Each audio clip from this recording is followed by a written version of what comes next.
Hey everyone.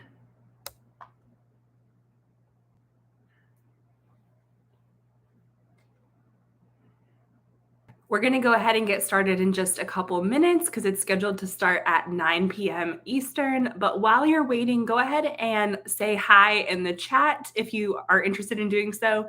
Let me know where you are listening from. And if you weren't here last night, I just want to let you all know that this is the part of a 3-day series that I'm doing. So last night we talked about annotations. Tonight we're going to talk about rhetorical analysis thesis statements. And tomorrow we're going to be talking about line of reasoning activities. So definitely some great activities to get you started if you're doing rhetorical analysis at the beginning of the year. And even if you're not, even if you do it later on in the first semester, or maybe you have a block schedule and you don't start until January, that's totally okay. These are some great beginning activities for you. So we'll go ahead and get started in just a second. I see some people are kind of trickling in, so make sure that we wait until 9 p.m. in order to start. But I did put a link in the chat for the handout for tonight. So because of all the technical glitches that I experienced yesterday, I decided not to even attempt to screen share today. YouTube's actually looking into it. They sent me an email and they're trying to figure out what on earth happened because whatever it was is not normal. And so hopefully they will get that resolved, but we'll make do. Teachers know how to adjust. So if you want access to that handout, the link should be in the chat there. It's going to ask you to make a copy for yourself. That's because there's some links in that resource as well. So there's some different templates for you. That way you can take the stuff that we're talking about tonight and you can make it your own and use it with your own students. Because I think that's the goal, right? We want to be able to adapt this to our own needs. Oh, thank you so much. Just shared screen or not, I learned so much. Yeah, I really like doing these. I'm excited for today because it's thesis statements, tomorrow's line of reasoning. But if you guys have other topics that you want me to cover in a session like this, please let me know, because I was trying to think of some of the topics that maybe new teachers might need some experience with, or honestly, veteran teachers, we could always use a refresher, but just basic topics that we encounter at the beginning of the year. And then maybe as the year starts, I would be happy to tackle some more advanced topics once our students get going. But I like the idea of basically having a somewhat interactive forum instead of just the usual videos that I make. But speaking of an interactive forum, I do have a monthly teacher chat that I have on Light Hall. It's the last Sunday of each month. And basically, it's kind of like this. Light Hall lets me screen share. I don't have any tech problems with that one. So if you are interested in that, let me just get the link real quick and I would be happy to share that as well, because that's always really fun. It's kind of like just a fun PLC. Like, it's actually fun. People will share links to resources. We'll talk about questions that we have and troubleshooting and things like that. Hi, Dawn. How are you? All right, so here in the chat is the link to the teacher chat. I'll try to remember to put that in the description of the video as well. Once you sign up for that on Light Hall, by the way, it's totally free. You'll get reminders each month, and each month they'll have a different topic. So in July, our topic is going to be more about like planning for the school year. And then August is kind of like back to school, beginning of the year stuff. I know not everyone starts in August, but we'll have a different topic each month. But if you have suggestions like, hey, I really want to learn more about this, or could you do a live about this? Let me know. Feel free to either put it in the chat or reach out over on Facebook or Instagram and let me know, because I would love to know how I can help, because I know not everyone has the same access to resources. Not everyone can go to APSI. Not everyone has another AP Lang teacher in their department. I'm by myself for our district, and our AP Lit teacher used to be across the hall, and then they moved her to a different building because she's doing like 9th and 12th grade next year. So now I lost my teacher bestie temporarily. Like, I have to literally walk across the courtyard to go see her now. But it was really fun to be able to plan with her sometimes, even though she did AP Lit. All right. Hi, Tara. How are you? So, all right. It looks like it is about time to get started. If you're just joining us, please go ahead, if you want to, say hello in the chat. No obligation to, though. I know not everyone wants to comment. If you have questions throughout this, since I can't screen share, Feel free to ask in the chat. I'd be happy to answer. Also in the chat is the handout for tonight. I did send an email out earlier. So if you receive emails from me, you got that email with the links to last night's videos. I'm trying not to flood people's inboxes. So I'll send out one tomorrow with the recording for this one and the handout for tomorrow, because tomorrow is going to be line of reasoning activities. And a couple of the ones for tomorrow are new. I haven't talked about them in previous videos yet. So I'm really excited about that. All right, so I'll put the link in the chat just one more time. Excellent. Kate is here. Hi, Kate. And Mary, nice to see everybody virtually. It's nice to have like familiar names and stuff too, because I feel like you guys are my virtual coworkers. All right, so we're going to be talking about defensible thesis statements. And I think the first thing that I want to address is the fact that sometimes as teachers, we have different expectations in our classroom than the exam does. And I think that's totally okay. But what I mean by that is on the exam, the thesis point is actually pretty lenient for all 3 essays. So last year for rhetorical analysis, I believe it was 90% of students earned the thesis point. This year, I think it was slightly higher. I think it was like 92% for rhetorical analysis. Synthesis and argument were really high, like 97% or so. So the good news is that it is very approachable for students. And honestly, as an AP reader who did rhetorical analysis the past 2 years, I'm not the most experienced reader out there, but one thing I saw was that there were students who, for whatever reason, weren't able to write a full essay, but they at least got that thesis point and maybe a 1 in row B or a 2 in row B. And so, sometimes every point helps. If we have students that are on the bubble of like a 1 composite and a 2 composite, we want them to be earning as many points as they can. And that thesis point is supposed to be, I think, relatively easy. Sometimes I think teachers think it's too easy, and I'm not going to say my thoughts on that, but I will say that I have different expectations in my classroom than what they have for the exam. So on the exam, students basically need to have a statement that includes a rhetorical choice. It could be a device, which is a noun, or it could be a choice, which is a verb. They just have to state what the writer is doing. So not what the writer says. And they can't just say something like the writer makes multiple rhetorical choices. They can say that and then say what they are, but they have to list a specific rhetorical choice. So devices are nouns. I know that's a big, confusing point when we first start teaching Lang is what's a device? What's a choice? We put a lot of pressure on ourselves for that division there. But a device is a noun. So you can take a device, like let's say a metaphor, and I think at least you can turn it into a choice by just saying, instead of uses a metaphor, you could say compares. And ideally you'd say compares this to this. So we want our students to use these rhetorically accurate verbs in their thesis statement. And sometimes they can use sort of broad strokes, which sometimes helps. So instead of getting really specific, they might look at the section of the passage and say I'm thinking of FDR's speech, for instance. They might say he creates a common enemy. And then in their paragraph, they might start talking about his word choice or juxtaposition to create a common enemy. So a choice is just what they're doing. So that's what we look for to give the thesis point on the exam. That being said, in my classroom, I require 2 parts, rhetorical choices, and then I started calling it MAP, message, argument, purpose. The prompt is going to ask students about one of those 3 things. And sometimes students will ask what's the difference? Honestly, the way they approach the essay doesn't really change. All passages have a purpose. So whether or not they're asked to analyze the purpose or the message or argument, they can always bring up the purpose and probably should. That's the why they're doing it. I think a passage will either have a message or an argument, because I feel like a message is kind of one thing and an argument's another. So it really just kind of depends on which one they ask about in the prompt. I feel like they kind of tailor it to whatever is the more obvious one. But if you are struggling with coming up with your own prompts in your own classroom, purpose is always fair game. So no worries in that regard. The reason why I want my students to address the choices and the message, argument, or purpose is because that leads to a stronger line of reasoning. It helps them realize that they're supposed to be analyzing. So I like to see both of those in the thesis statement. And so that's what I require for my students. So anyway, let me know in the chat what you've encountered with thesis statements, like especially for rhetorical analysis. Like, are there any struggles that we see very early on when we're teaching thesis statements? Do you have any questions about like what makes a defensible thesis statement? I'd be happy to answer those before we continue.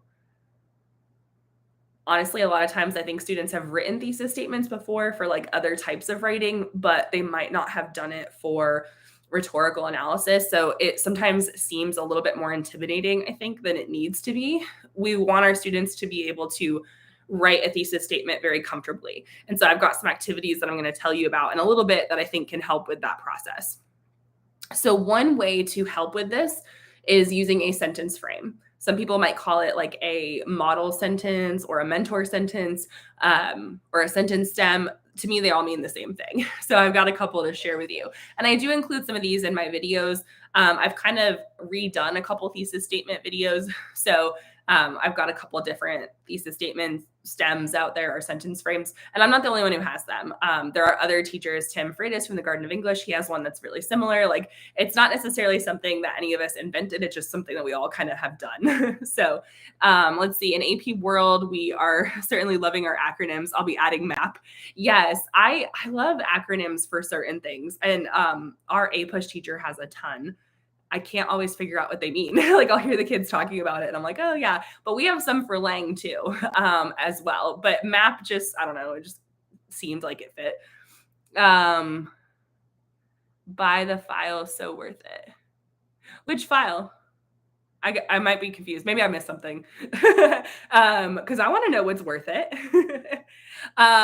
So yeah, let me put one of the sentence frames in the chat since I can't screen share. I'll put like a really simple one. When I write these most of the time, I try to be really consistent with how I do it, but every once in a while, oh, the sentence frames. Yes, I have sentence frames in my TPT store. Thank you for that plug. I appreciate that. Let me put one in the chat for you. So I try to write, like, when it's in all caps, that basically tells students like plug in something here. And then, so like, we have one where it says in his or her tone is in all caps, speech. So we want to put an adjective there, like some kind of description, like in his or her patriotic speech. I don't know, or like, let's see, motivational speech. We want to put some kind of descriptor there. And they could replace speech with letter if you're doing a letter or an article, that kind of thing.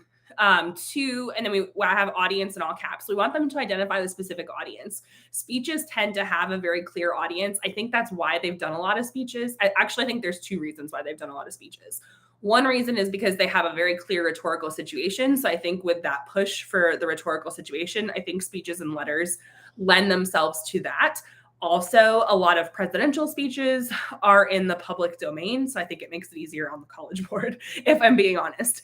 They don't have copyright issues with that. So if there is a specific audience, whether it's like the whole nation or a group of people at a conference, they can include that. Now, there are times where I feel like it doesn't always sound good to put the audience in, but it is an option. And I think part of the reason why it helps to include it in the thesis is because it's informing the person reading the essay of the rhetorical situation. Now, it is possible that students could cover this in a sentence before the thesis. So they could write one or two sentences and then they could have a much simpler thesis. They don't have to like jam pack it with all these details. That's also fine. Then the speaker's name, I recommend that the first time they write it in the essay that they use the full name, but then after that, they should refer to it, not it, the person by their last name. They don't need like Ms. So-and-so or anything like that, but they also shouldn't use the first name. Reading essays, sometimes we see like a lot of the first name thing. And I know that's an English teacher thing. Like, you're not friends with that person, so don't use their first name. I actually saw something on I think it was a Twitter post, a tweet.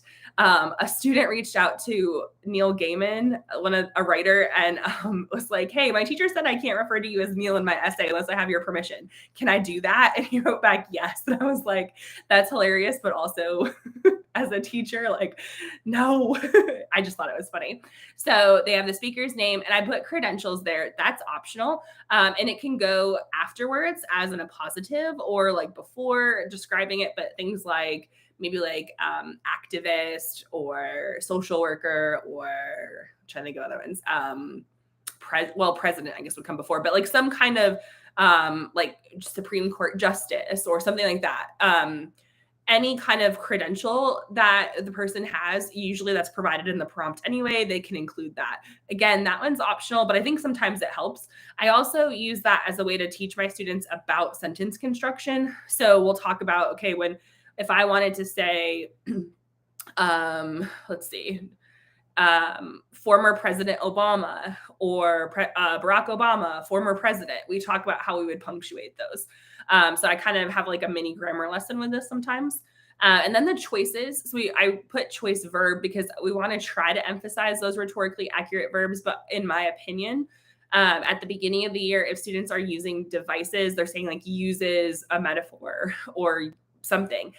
We want to try to break them of that habit, but we do need to meet our students where they are. So I might offer a suggestion like, hey, you said it this way, but let's try to phrase it this way.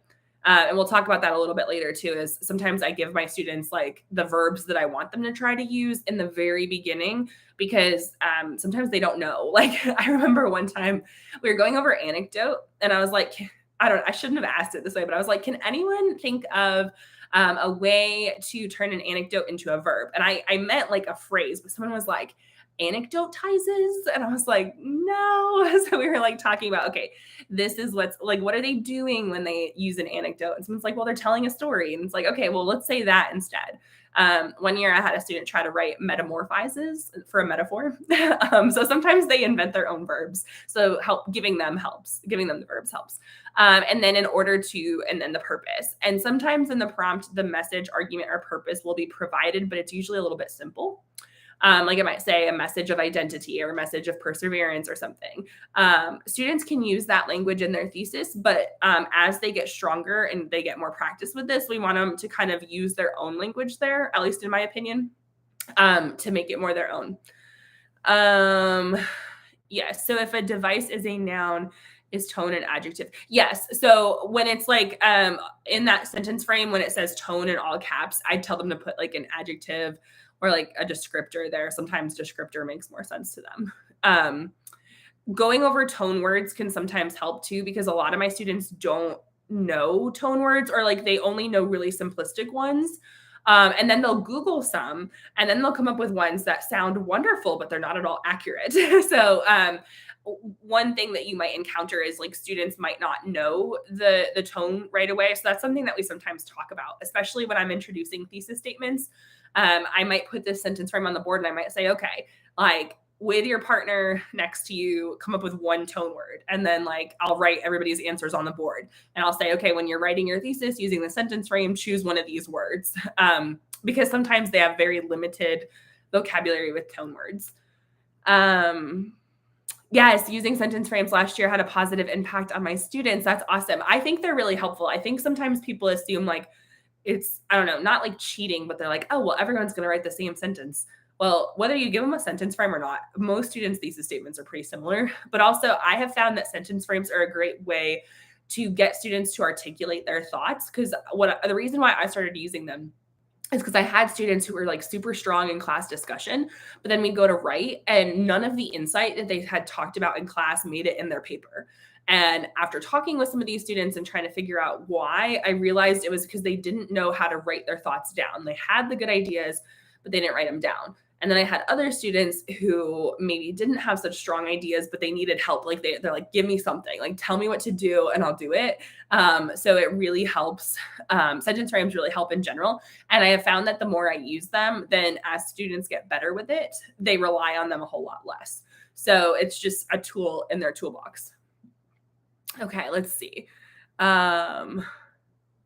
Yes. I think there might be other ways to like talk about tone too, but I would just always tell them just throw an adjective in there, an accurate one. No, don't just like throw it in there, but you know what I mean? So the sentence frames can be really helpful. There are others, like there's ways to modify this.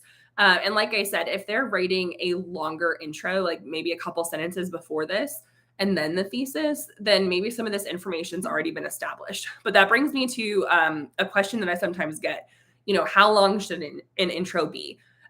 For a timed write, if we're talking like 40 minutes for an exam, their intro should be short because the bulk of their score comes from their body paragraphs.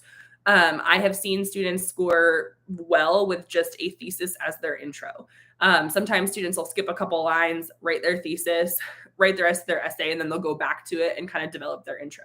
That technique does not work for everybody, but some students it helps. But I usually try to have my students later on in the year when we start practicing like quick writes. I might give them like 10 minutes to write an intro, and I might tell them it's got to be at least 3 sentences or something. I do a lot of like little mini timed things that don't matter. Like they get a completion grade, but it's the sort of like internal clock of being timed that helps. And my students have said, it is really helpful. By the time they take the exam, like they're like, we've done this before.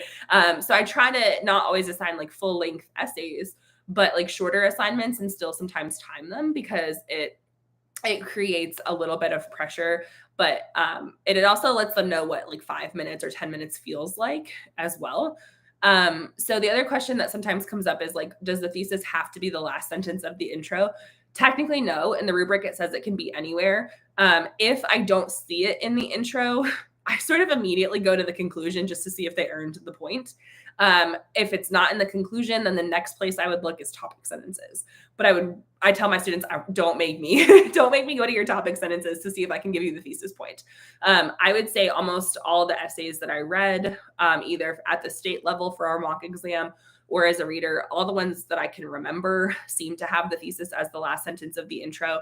I think it's important for students to know that when they go to college and they write longer research papers, that format's probably going to be a little bit different. But for a timed essay, they only have time for 4 or 5 paragraphs. They don't need a long intro. And usually it helps. I think it helps reading essays when the thesis is like right there, just for my own perspective.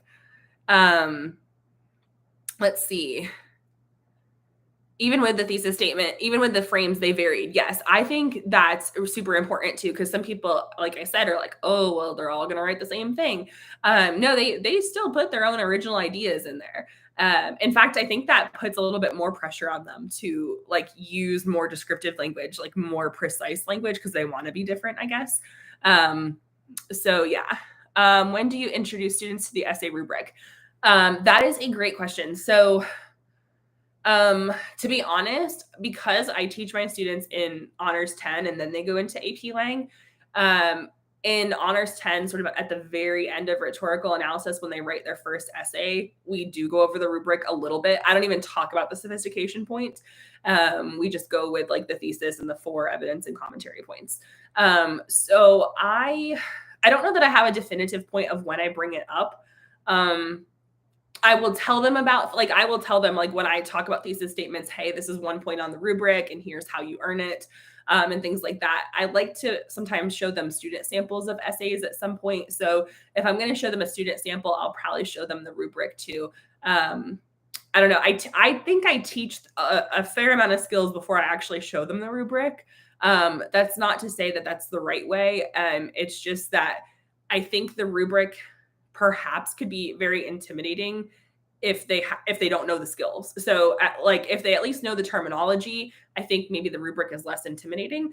Because usually when I have students look at it and they're like, oh, I just have to connect one choice to the rhetorical situation. Is that all? And I'm like, yeah, you make it sound like it's easy. And I hope you get comfortable with it. But there's a lot of times where we see those essays that don't quite do that. But I think if they know some of the terminology, it makes it a lot better. I also don't really even consider sophistication until, when do I talk about it? Definitely talk about it in the second semester, because we kind of talk about like how you earn it and stuff. I'm curious this year to see when we get our instructional report. Is that what it's called? I'm curious to see how many students of mine this year earn the sophistication point. Because I tried a couple things with them that were different, and I want to see if it paid off. But I usually don't talk about sophistication until later on. If they write an essay where I can tell they're really trying, I might give them like a half point for gradebook purposes, but I have a couple students. I had a 10th grader last year who like demanded, like she waited after class. She's going to be a fantastic writer, by the way. I'm excited for her in AP Lang, but she like demanded to know, like, how can I get that sophistication point? And I was like, hey, we're not really talking about that right now. Like, we're working on these other points. And she was like, no, I need to know. So yeah, I think the sophistication point is one part of the rubric that people struggle with. Yes, the student should be doing the work, not the reader. That's so true. Especially when students realize like how many essays readers actually read. Like, you don't want them to have to go back and like struggle to figure out what you're saying. They will, but you don't want them to have to struggle so much. Okay, so that was the sentence frame. And again, you can access these in the handout that I had put in the chat. Now, if you're interested in making your own prompt, because I know there are a lot of release prompts out there, which I like to use, but sometimes I might choose a text where they haven't used it on the exam. So I might wonder like, okay, how do I write a prompt for this? They came out with stable wording a couple years ago. I think it was back in 2019. So that's how we know they're going to be asked about either the message, argument, or purpose. So basically, I try to keep it really straightforward. I will sometimes give them the rhetorical situation like the exam does, but sometimes I just literally will kind of give them, like, let me type it in the chat. It's on the handout. I will give them, something like this, where it says, analyze how the speaker makes rhetorical choices to, and then it'll either say convey a message, achieve a purpose, or develop an argument. So you can use that same language from the College Board when you're writing your own prompts. Will we get an instructional report if our kids handwrote the essays? I believe so. Well, okay. Last year, some people didn't get an instructional report, but I think last year it had something to do with like the digital test. This year, because there was like one major exam date plus makeup exams, I'm assuming everyone gets the instructional report. I don't think that's like a separate thing, but it comes out, was it the 11th? I can't remember. It's not out yet though. I know that. And those can be really helpful because they kind of tell you, like multiple choice, kind of how students did. They don't give you the questions, but they kind of tell you by, I guess, skill. That might not be the best word, but you do get information, and you do get information about the essays. So it's not super specific, but it does kind of tell you like on average, like, okay, how many students did this? How many did this? So I do think it's helpful, for sure. Last year I looked at ours and I was like, yeah, that was how I expected them to do in these areas. So sometimes it honestly just tells you what you already know, but if your scores maybe were not what you were expecting, the instructional report might be able to tell you, since we now know what the prompts are, you might be able to figure out where some of those gaps were. And that could be very helpful as well. So anyway, you can make your own prompts if desired. Now let's talk about these activities. So the first one is going to sound super simple, but it honestly has helped my students in a variety of ways. And that is doing a thesis for bell work. Basically, we want to do this after they've read the passage. So usually in my class, we'll read it for a class period and talk about it. And then if I'm going to do this assignment, it'll be like the next day for bell work. I typically don't have my students read a lot outside of class because number one, they won't always do it. And number two, I try to be respectful of their time outside of class, with the caveat that I also will be respecting my own time out of class, and not be grading everything the second they turn it in. And so I try not to have them do too much reading at home, because I also think it helps them to like hear, if it's a speech, like maybe watch the video of the speech or hear us read it, or maybe like I might time them to see how how long it takes them to annotate. I don't know. There's all kinds of stuff that I've done in different ways. But the point is like for this one, they will have read the passage. And I use Google Classroom. So if you use something else, I'm not sure how it would work in your LMS, but I'm sure there's a way to do this. But in Google Classroom, there's a feature that is called Google Question. Just if you've never used it before, be careful of your settings, because there's one where it says students can edit answer. That's not that big of a deal, but there's one where it'll say, you have to turn it on, but it'll say like students can see each other's work. If you don't want them seeing each other's responses for whatever reason, make sure that that is off. So basically what I do is I will time them for like 3 to 5 minutes. And their assignment is to write a thesis. And so at the very beginning of the year, when I'm first doing this with them, and I don't do it for every passage that we read, and they don't have to write anything more, like, they might just write the thesis and we'll go on with some other activities. It doesn't mean that they're writing the essay. Sometimes it does. Sometimes we might write the thesis and they'll get feedback on it before we ultimately write the essay later on in the week or something. But I have found that doing this regularly enough, not so much that they get sick of it, but regularly enough to reinforce the concepts helps, because by the end of my first major rhetorical analysis unit, like, students are able to write a thesis statement pretty quickly. And then they can spend their energy on those body paragraphs as we're talking about an essay. So I might give them more assistance at the beginning. I might give them a sentence frame, for instance. I don't require that they use it, but a lot of them will. Before I give them a sentence frame, we might go over how to use it, because some of them might not know. One year I had a whole class who I gave them a sentence frame and none of them used it for the assignment. And I was so confused. And they were like, well, in whatever grade, our teacher told us that if she put stuff on the board, we weren't allowed to use it in our assignments. And I was like, oh, okay, well, I don't know what that was about, but I'm putting it on the board so that you can actually use it. So you might want to show them how to do it. Like, you might want to do one as a class first before you do something like this, but giving them a sentence frame is very helpful. Sometimes I will suggest verbs, like, based on what we talked about in class the previous day. I might give them some verbs that they, like, I'll say something like, the choices you can write about include but aren't limited to this, this, and this. Just to kind of recap for them. I usually will let them use their notes. Like, I don't expect them to just come up with it off the top of their head. So that also kind of incentivizes, like, taking good notes and paying attention. And as they progress, I offer less assistance. So I might not, after they've done it once or twice, I might not offer the verb suggestions, or eventually I might take the sentence frame away. And again, I don't do this for every single passage that we talk about, but our school, I don't know if anyone else has this, but our school requires 2 grades per week. And so this is a really easy completion grade for me. So my grade book is set up by total points. Not suggesting that everyone should do this, but if you're kind of wondering, like, how does this factor into the grade book? I give this as a 5-point grade. Essays are 100 points. So everything is kind of scaled based on, like, the degree of difficulty. And so it usually, if they write a defensible thesis, then they get the 5 out of 5. As we get more into it, if I'm noticing that they're not, let's say, maybe not using strong verbs, I might give them like a 3 out of 5, meaning like, hey, you did it, but it's not quite there. Or if they mention rhetorical choices, but they don't reference the message, argument, or purpose like I want them to, I might give them like a 3 out of 5. But usually that doesn't happen. But just FYI, that could be how you could approach the grading of it.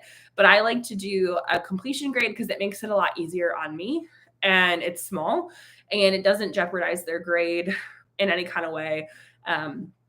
Because it kind of factors in. So if you do percentage grading, then you might want to figure out how this would fit in. But for me, it's like the smallest point value that I offer. But this is just something super quick that I can do. And it's great for bell work because it allows me to, like, I don't know, take attendance or whatever I need to do. Also, it could be an exit ticket or a really quick homework assignment. So however you would want to adapt it is totally fine. The next thing I wanted to tell you all about is one that you might have heard about in a couple of my other teacher videos if you've been following for a while or just going back through my YouTube channel, but it's called, Is It Defensible? And I sometimes include this in some of my resources as well. I started doing this a while ago when basically I think when they started to put the words defensible thesis in the rubric is kind of when I started doing this. And this is another kind of really quick activity, but it reinforces that concept. And I will say that when I create these, I try to go by exam standards.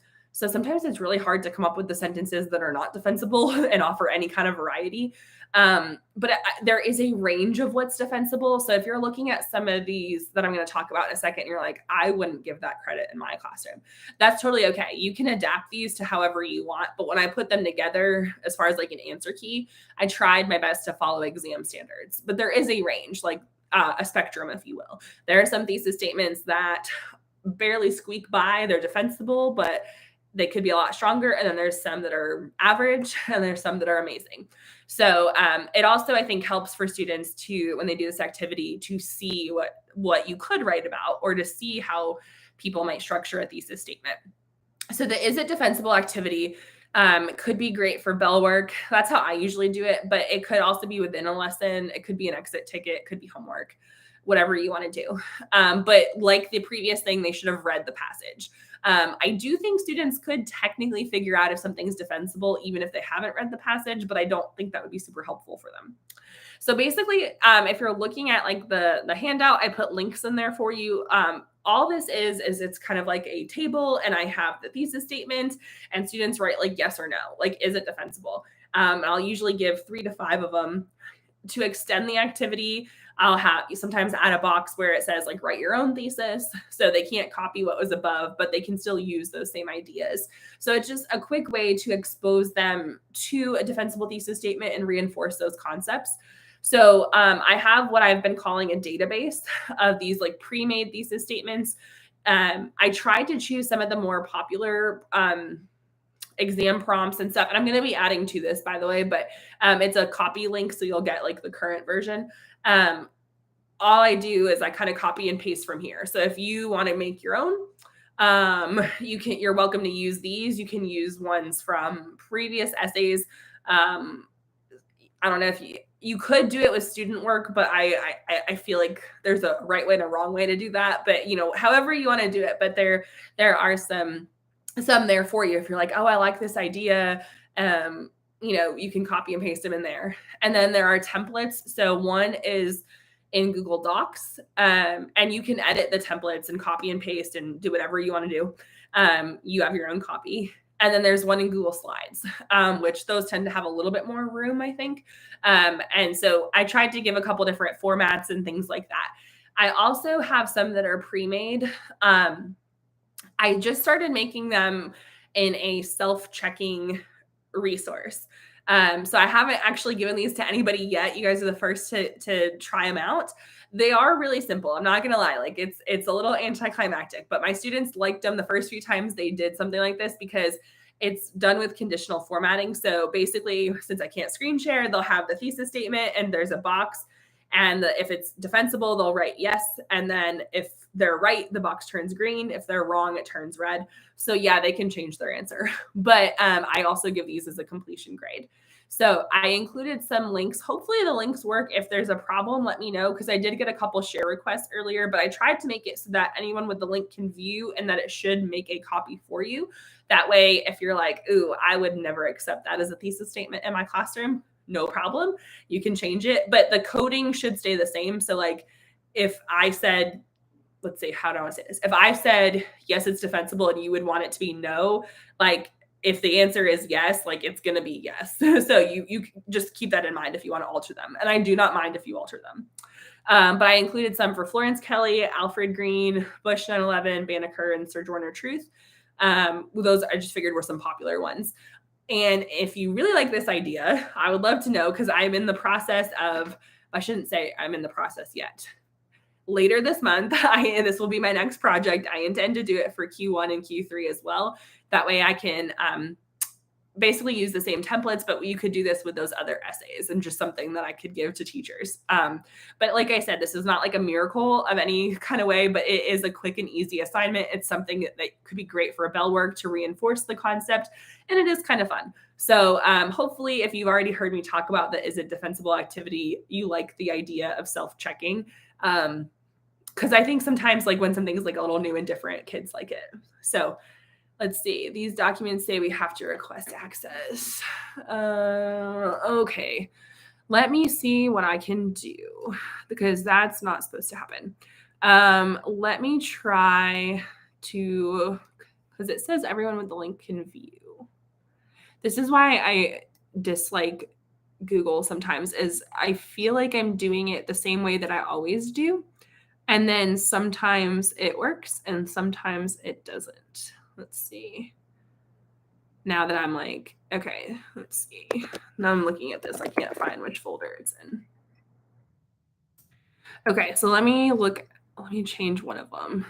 let's do Alfred Green. Let me change the share settings on Alfred Green and see if that fixes the problem. Okay. Hopefully if I change that and someone clicks on the link, you'd probably have to click on the link again. So you'd probably have to make a new copy. Sorry. But I just changed the Alfred Green link. So could someone try that and tell me if it worked? And then let me try it with Florence Kelly too. Because if that works, then I know what I do. Let me check the chat in case anyone did it. It works. Okay, awesome. Okay, so okay. I know what I did. Let me see, which other ones did I give y'all? Because I have like a few done and I have a few that I started and didn't finish. I was trying to convince my husband to help me with these, but he's not super interested. He is becoming a teacher though. He's been a 911 dispatcher for a decade, and he decided he wants to be a science teacher. And so next Monday, they should be announcing it at the school board meeting. He's not working in my school, but he's working in a local school. And so he's been asking me all kinds of questions about teaching and telling me all his ideas. And I was like, hey, let me show you these self-checking resources. Because I figured he could make them kind of sciencey too. But I was like, hey, do you want to practice making it? If I give you the template, you want to make me some? And he declined. I can't imagine why. All right, so let me make sure I've updated all the ones I gave y'all. So I just updated Sojourner Truth and Bush 9/11. Let me make sure I did Banneker. My internet's being a little slow. No, I did not do Banneker yet. All right, sorry, y'all. I was trying to be prepared. At least this is not as bad as last night's technical difficulties. I feel like I'm missing one. Did Green, did Banneker, did Bush, did Florence Kelly, and I did Sojourner Truth. Okay, I think I got all of them, but if there's anything that's still not working, let me know. Okay, so yeah, like I said, we now have a preview and can make a copy. Okay, as long as you can like do something with it, then we're good. But basically there's just 4, because sometimes it's honestly really hard to come up with a variety. But it should be set so that when you type yes or no in, and I have it set so it could be no and then just like you click out of the box, or no space, because I figured some students might do both. I learned that with my own students. So both answers are accepted. And it should turn red or green. Before you assign these to students, though, make sure you kind of get it back to the original, if you will. That way, it's not like red or green for them. Like they have to physically type on it, if that makes sense. But anyway, that's one that I think is super quick and easy and kind of unique. All right. It looks like all 5, I think, are working. And I'm going to try to put more of these together as well. But I would love feedback when you use it in class, if your students like it or if you like it. That way I can kind of figure out if you have suggestions like, hey, could you do it this way? That way when I'm making the ones for synthesis and argument, I can kind of play with the formatting a little bit. I've been using the same template, so I'm going to maybe, I don't know if it's worth making a new template, but I was trying to have a little bit of variety for y'all.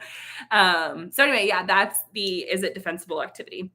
So super easy, but it's a great way to just kind of reinforce the concept. And like I said, you can kind of combine the 2 activities. So you could have them do the is it defensible activity and then write their own. That might be a little bit longer than what you would want to spend on bell work, but you could kind of work it into the lesson. So that's kind of the 2 major ones that I had wanted to talk about. Let me take a second to just answer any questions that people might have, or if you have an idea, if you're like, hey, this worked for my students, let me know in the chat, because you guys have brilliant ideas too. Yesterday, it was Tyler, he comes to the teacher chats. He put a comment on my YouTube video from last night's session, and he was like, hey, would landscape work for this annotation activity? And I was like, yes, it would. That might solve some of the formatting problems. I'm just so used to doing the paper like vertically or like portrait. So let's see. Same template works. If it isn't broke, don't fix it. Yeah, that's fair. That is so fair. I just figured, if I can add a little nuance or variety to make everybody else's lives easier, then I should go for it. But yeah, let me know in the chat if you have any questions or if you have suggestions as far as like what's worked for your students, because I know there might be some new teachers on here and some veteran teachers. And so it might be helpful to kind of share either questions or insight before we close. And in case, since I just mentioned teacher chat, let me put that link in the chat again. So that one's on Lighthall. It's a lot easier to do it there than YouTube. So for the rest of the semester, at least, it'll be on Lighthall. But that one's kind of like a session where we get together and we talk about different topics that people have questions about. I'm trying to make it more like a workshop and then a Q&A style thing so that it's valuable for teachers. But I'm kind of learning as I go as well. Do you have any YouTube videos about the rubric? That's a great question. I have one video about row B in the rubric that I made a couple years ago, like the evidence and commentary row. I don't know that I have one that just walks them through the rubric. Part of the reason why is because I know some content creators show the rubric on their in their videos, and I have gotten like mixed advice as to whether or not that is or is not allowed. So I tried very hard not to put the College Board's like actual like exam questions or rubric in my videos. But I do have a video where it kind of breaks down row B a little bit. I did that one a couple years ago, so that might be one that I could like update a little bit. But that I do have that video. And I have a couple of videos about sophistication. It doesn't necessarily mention the rubric, the whole rubric explicitly, but it does talk about that. But yeah, if you ever have any questions about like, hey, do you have a video for this? Just let me know. If I don't and it's something I can make, I'd be happy to. Or if you're like, and I won't take offense to this, but if you're like, hey, like I noticed you did this video back in like 2019 or 2020, can we have a current one? Like I would not mind to update some of them. My style has changed a little bit and new information comes out. So I'm in the process of trying to create new useful content, but also maybe updating some of my previous videos as well. Do you utilize the videos in AP Classroom to make students watch them? I have not done that a ton, but I do think those videos are helpful. I know some teachers were having issues with like if students somehow clicked out, like it sounded like a little early, they didn't get credit for having watched the video and stuff. And that if they were taking that for a grade, it made it confusing. But I know that they brought in some excellent teachers to give advice. So I think sometimes I might like look at the topic. I think it's great for like a sub plan if you need a filler. I'm actually working on something with Tim from the Garden of English. Since we have so many videos between the two of us, we're working on like some kind of video notes to be able to give to teachers at some point. So we're kind of thinking like, hey, if you need to have your kids watch a video and you want to have them answer questions or take notes or maybe have like a sub plan of some sort, we're trying to come up with something that would be useful for that. So if you like that idea or if you have suggestions for that, let me know because he and I have been talking about teaming up for something like that. But I do think those AP Classroom videos are helpful. I just don't make my students watch all of them. There were a few that I think one was, was it the sophistication video? There was a female speaker and I remember watching it during COVID. And it was about the Abigail Adams prompt. And I thought she did a really good job breaking it down. So that's one that I kind of recommended that students watch, but I don't explicitly assign them. I love the idea of video notes. I'm so glad. If you guys have suggestions, let me know. Because I kind of don't really know what teachers would want. My objective was to start coming up with like questions for some of the videos that I think would be more useful at the beginning of the year. And I was trying to come up with a way to make it digital too, because I thought some people might want to be able to have it as like a digital assignment. So that way we could do that. So if you have suggestions about that, since I'm like totally like, I think I did one set of notes so far. So it's very new in the project. This is a great time if you have suggestions to let me know. Yes, take all of my summer school money. Yeah, so those, we will let y'all know when we have those ready. He and I have talked about how we want to implement it, but he is super busy doing like APSIs right now. So it's kind of one of those things where like when his life calms down and my life calms down, we'll revisit it for sure. But it is on the agenda. Absolutely. Yes. Tim has some great videos, Marco Learning. Yeah, I appreciate that they're stronger than the College Board. Yeah, I think the College Board had to kind of I think they selected good people, but I think they had to put a lot of pressure to get these videos out. I think Tim did some for the College Board though, and he does quality videos, but I I wish they would kind of like update them, I guess. I don't know. I would love for them to call me. I don't know if they if they know I exist. I think they do, but like not they I've never actually talked to anyone from the College Board. Tell us about finally getting to meet Tim in person. He's super nice. We're actually almost the same height, which I thought was kind of odd. Because I don't know what I pictured, but he is super friendly. We met at the reading. He and I met with a group of people. We went out to dinner at this like place that he knew. And he's actually coming to Arkansas, which is where I'm from, in October for one of our state trainings. And so I'll get to meet up with him again. And he and I have already talked about recording a video. He's so funny though, because he has like a green screen and everything. And I don't. Like, this is like the visible corner of my office right now. And he was like, do you have a place where we could film? Like, do you want to do a video together? And I was like, well, I'm sure we could come up with something. He's like, oh, I'll just bring my video equipment. Meanwhile, like, I don't have any of those fancy things. But his wife does video production too. So they do some really high quality videos. But I don't know what video we'll film, but if you guys have any suggestions, when he comes in October, we have agreed to film something together, as opposed to us doing like our usual Zoom kind of format. But yeah, he's super nice in person. He jokes that he's boring. He says that he's not anywhere near as interesting, which I'm probably pretty boring in real life too, if I'm being honest. Okay, so yeah, anyway, it's been great chatting with everyone. Tomorrow, let me see if I have the link to tomorrow's video, because that one should actually be working. But tomorrow's topic will be line of reasoning, and I've got a couple topics that I haven't shown in videos yet. A couple of them are things that I've done in videos, but I would love to revisit with people. So let me put the link for tomorrow in the chat in case you want it. But if you're subscribed, I think you get a notification when I go live. How do you become an exam reader? Oh, that's a great question. So there is an application. I think you have to have taught Lang for at least 2 or 3 years. I think it used to be 3 and they might have reduced it to 2. But there's an application. Just fair warning, there's like a weird part of the application where they like, at least when I applied, they made me like tell somebody, like a friend had to verify my social security number or something weird like that. And I was like, what is this? So I don't know. Maybe it's not that weird anymore, but I remember thinking like, is this normal? What is this? You'll get a letter eventually saying that you were accepted. That's not an invite to read. The invites to read usually come out in February. And there's multiple rounds. So not everybody gets invited in the first round. Sometimes it takes second or third round. It doesn't mean you did anything wrong.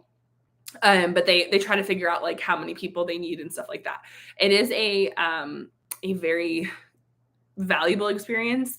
I don't want to say it's stressful in a bad way, but it's definitely like a very long time to be reading essays, for sure. But I went for the first time in person this year, and everyone was super nice. So yeah.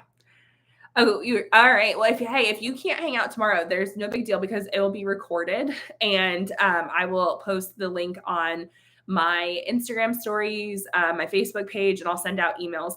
I feel like I should give people a disclaimer. So I have an email list, and see you tomorrow. I try not to send out too many emails, but in the next couple weeks, I've got a couple opportunities coming up that I want to tell people about. So you're going to be seeing me pop in your inbox more. And if you don't like that, you feel free to delete those emails. And after a week or two, we will go back to regularly scheduled programming where you hear from me like once every other week or so. But I've got a couple big things coming to fruition that I will be sharing about in the next couple weeks. So if you're like, man, she's emailing a lot, like, there's a reason, but I promise it's only temporary. So yeah.